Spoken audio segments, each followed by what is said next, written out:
El trayecto para formación de gabinete Wilders acaba de dar un golpe fuerte aquí en Den Haag. Pieter Omtzigt y su partido NSC acaba de informar con anta abandonar conversaciones para formación de una coalición.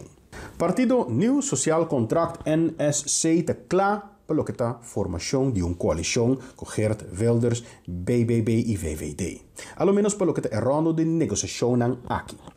Según el líder Pieter Omtzigt, el motivo principal es el estado financiero de Holanda.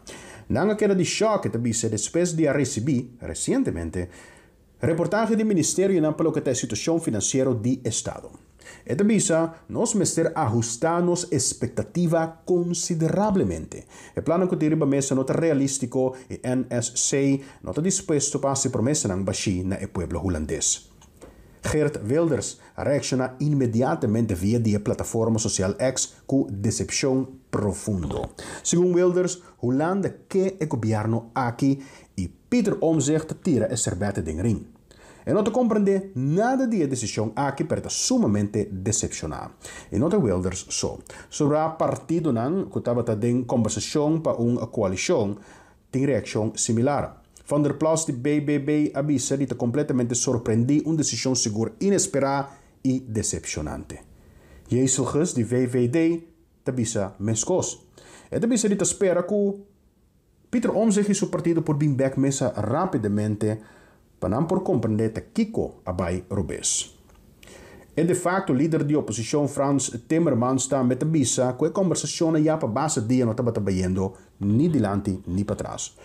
Solamente en un partido que estaba a saca estaker y potencialmente carga e culpa de que trova formación de un gabinete Wilders. Finalmente NSC, el resultado de según Timmermans.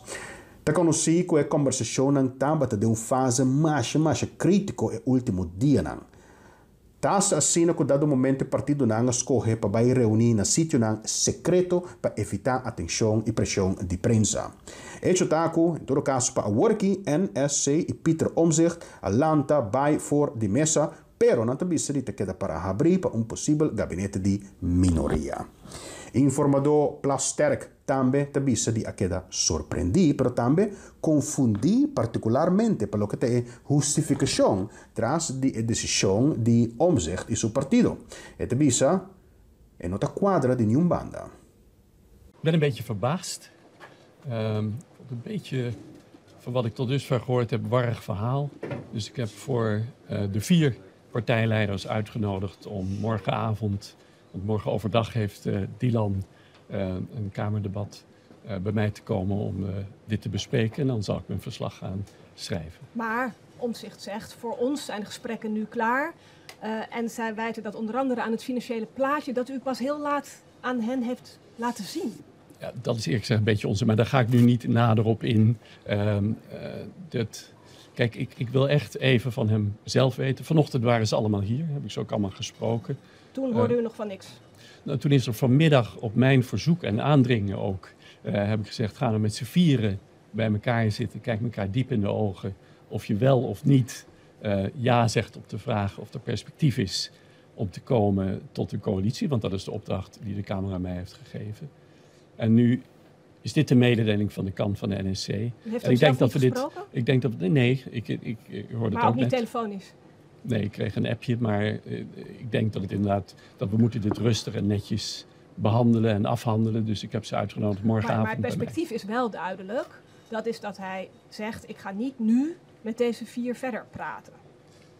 Ja, maar tegelijkertijd, en daarom zeg ik, is het me nog iets warrig, was er ook weer bij van dingen wel en niet uitsluiten. Daarvoor zul je toch met elkaar in gesprek moeten. Alleen maar tegenvallen, en daar schokt hij van. Ja, want is het nou zo dat de financiën er veel slechter voor staan dan tot nu toe bijvoorbeeld door ook de president van de Nederlandse Bank is gezegd?